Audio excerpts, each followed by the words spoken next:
কাই যাও এই সুগদা যাই যাই আর জান তার মুখ খাইলু আর জান যাই যাই যাই ଏତେ ବାଟ ବୁଲି ବୁଲି ଆଇଲଣି ଗୋଟେ କାହାକୁ ଗୋଟେ ଦେଖୁନି କାହାକୁ ପଚାରିବି ମୋ ପ୍ରଶ୍ନର ଉତ୍ତର କିଏ ଦେଇପାରିବ କାହାକୁ ପଚାରିବି କାହାକୁ ପଚାରିବି କାହାକୁ ପଚାରିବି ବୋଲି କେହି ତ ଗୋଟେ ସଠିକ ଉତ୍ତର ଏଇଠି ବସିକି ଆଉ ଇଏ ପୁଅ ଇଏ ମୁଁ ନା ଖରାରେ ତରାରେ ବୁଲି ବୁଲି ଆଇଲିଣି କିନ୍ତୁ ମୋ ପ୍ରଶ୍ନର ଉତ୍ତରଟା କେହି ଠିକ ସେ ଦେଇ ପାରୁନାହାନ୍ତି ଆଉ ମୋର ଗୋଟେ ପ୍ରଶ୍ନର ଉତ୍ତରଟା ତୁ ଦେଇପାରିବୁ ନା ଭାଇ ମତେ ପ୍ରଶ୍ନ ଉତ୍ତର କିଛି କୁହନି ମତେ ତ ମୁଁ ତ ମୂଳରୁ ପାଠ ପଢିନି ଆଉ କହିବି କଣ ପାଠ ପଢିନୁ ନାଇଁ ବା ଆଉ ଏଠି କଣ କରୁଛୁ ଭାଇ ଏଇଟା ଛେଳି ଚରିବାକୁ ଆଇଥିଲି ତ ଏଠି ହଉ ହଉ ହଉ ଏବେ ତୁ ଛେଳି ଚରା ଏଇରେ ଇଏ ଛେଳି ଯୋଉ 5,000 ପାଇଥିଲୁ ସେଇ ଛେଳି କି ହଁ ଭାଇ ହଁ ସୁଭଦ୍ରା ଛେଳି ତୋର ଆଉ ପାଠ ପଢିବା କଣ ଦରକାର ତୁ ଆଉ ପ୍ରଶ୍ନ କରିବା କଣ ଦରକାର ବୁଝିଲୁ କେତେଟା ରଖିଲ 10-20ଟା ଖଣ୍ଡେ 10-20ଟା କଣ 3ଟା କିସ୍ତିରେ 3ଟା ତାପରେ 10-20ଟା ହେଇଥିବ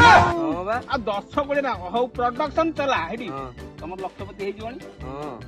ନା ଟ୍ରାକ୍ଟର କିଣିଛି ଆଉ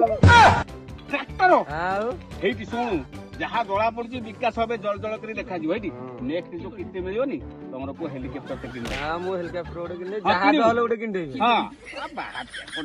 ହଉ ବାପା ତୁ ଚଲା ହେଇଠି କୋଟିପତି ହବୁ ଶୀଘ୍ର କୋଟିପତି ହବୁ ତମର ଉତ୍ତର ଟା କେହି ଦେଇ ପାରୁନାହାନ୍ତି କାଇ ଯାଅ এই সুগদা যাই যাই আর জান তার মুখ খাইলু আর জান যাই যাই যাই ସିଏ ସୁଭଦ୍ରା ପାଇକି କଣ 20ଟା ଛେଳି ପ୍ରଡକ୍ସନ ଜୋର ଆଉ କଣ ହବ ପାଠ ଘର ଶୂନ୍ୟ କେହି ଗୋଟେ କହିବା ନା କାହାକୁ ପଚାରିବା ଆରେ ପୁଅ ଆରେ ତୁ ପାଠ ସାଠ ପଢିଛୁ ତ କୋଉ ଯାଏଁ ପଢିଛୁ କହିଲୁ +3 କଲେଣି +3 କଲୁଣୁ ତୁ ତାହେଲେ ଠିକ ଉତ୍ତର ଦେଇପାରିବୁ ପୁଅ ଆସିଲୁ ଟିକେ ଆଚ୍ଛା ବାପା ତୁ କୋଉ ଯାଏଁ ପଢିଥିଲୁ କହିଲୁ +3 ପରା +3 କରିଛୁ ମତେ ଗୋଟେ ପ୍ରଶ୍ନର ଉତ୍ତର ଯଦି ଦେଇଦେବୁ ମୁଁ ଜାଣିବି ତୁ 1 ନମ୍ବର ଫାର୍ଷ୍ଟ କ୍ଲାସ ଷ୍ଟୁଡେଣ୍ଟ ପଚାରୁନ କହିଦେବି ଆଚ୍ଛା ମତେ ଗୋଟେ କଥା କହ ଆମ ଦେଶର କୋଉ ନେତା କୋଉ ମହାନ ନେତା ବା ମହାନ ନାୟକ ବା ମହାନ ସ୍ୱାଧୀନତା ସଂଗ୍ରାମୀ କହିଥିଲେ କି ମତେ ରକ୍ତ ଦିଅ ମୁଁ ତୁମକୁ ସ୍ୱାଧୀନତା ଦେବି କିଏ କହିଥିଲେ ଏଇ କଥାଟା ଏଇଟା ସମସ୍ତେ ପଚାରିଲା ଯିଏ ହେଲେ କହିଦବ ଆବେ ତତେ ମୁଁ ପଚାରୁଛି ମୁଁ କାହାକୁ ପଚାରିବି ମୁଁ ତତେ ଦେଖିଲି ତତେ ପଚାରିଲି ଆଉ ସମସ୍ତଙ୍କୁ ତ ଦେଖିଥିଲେ ମୁଁ ତତେ କାହିଁ ପଚାରିଥାନ୍ତି ଏଇ କଥାଟା ବା ଜବାହରଲାଲ ନେହେରୁ କହିଥିଲେ ଆଉ କଣ କିଛି ଜାଣି ପାଠ ନା ବହିରେ ଲେଖା ହେଇଛି ଆରେ ବହିରେ ଲେଖା ହେଲେ କଣ ହବ ଯୋଗୀ ବାବୁ କହିଲେଣି ଯେ ବିବେକାନନ୍ଦ କହିଥିଲେ ତୁ କଣ ଅଙ୍କଟାକୁ ନା ଅକ୍ଷରଟାକୁ ନା କଣ ସେଟା ଯୋଉ ଯୋଗୀ ବାବୁଙ୍କ କଥାଟା ତୁ ଟାଳିଦବୁ ଜାଣିଛୁ ଯୋଗୀ ବାବୁ କିଏ ଚିହ୍ନିଛୁ କିଏ ତୁ ଜାଣିନୁ ତେଣୁକରି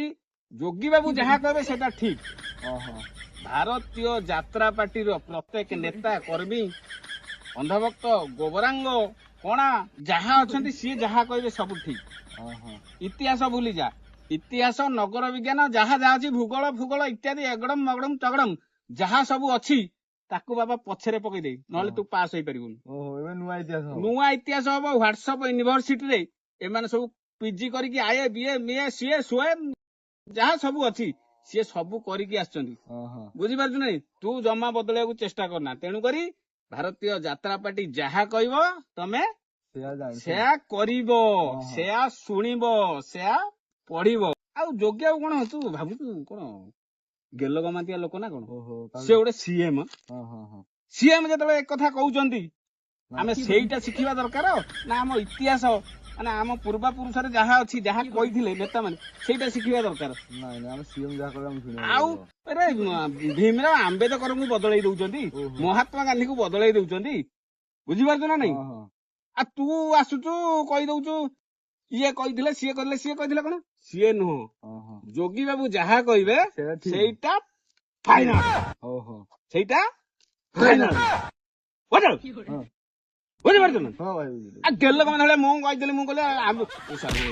ଏବେ ବର୍ତ୍ତମାନ ଯିଏ କହିବ ଜବାହରଲାଲ ନେହେରୁ କଥା ଅନ୍ଧଭକ୍ତକୁ ଛାଡିବେ ନା ବାଡି ମାରିବା କଥା ଅଲଗା କଥା ସେ କହେ ତୁ କିଛି ଜାଣିନି ବିଶ୍ୱଗୁରୁ ଯାହା କହିବେ ସେଟା ଫାଇନାଲ ବିଶ୍ୱଗୁରୁଙ୍କ ସାଙ୍ଗରେ ଯୋଉମାନେ ଅଛନ୍ତି ଯାହା କହିବେ ସେଟା ଫାଇନାଲ ବୁଝିପାରୁନୁ ତେଣୁକରି ଅନ୍ଧଭକ୍ତ କଥା ଟିକେ ଟିକେ ଶୁଣିବୁ ଆଉ ଭାରତୀୟ ଯାତ୍ରା ପାର୍ଟିର ଯୋଉ ବଡ ବଡ କଳାକାର ମାନେ ଅଛନ୍ତି ସିଏ ଯାହା କହିବେ ସବୁ ଶୁଣିବୁ। ତେଣୁକରି କାନ ଦିଅ, ଧ୍ୟାନ ଦିଅ, ମନ ଦିଅ। ଭାରତୀୟ ଯାତ୍ରା ପାର୍ଟିର ପ୍ରତ୍ୟେକ କଥାକୁ ଟିକେ ଟିକେ ଟିକେ ଟିକେ କଣ ଟିକେ ଟିକେ ଟିକେ ଟିକେ ଦିହକୁ ନିଅ।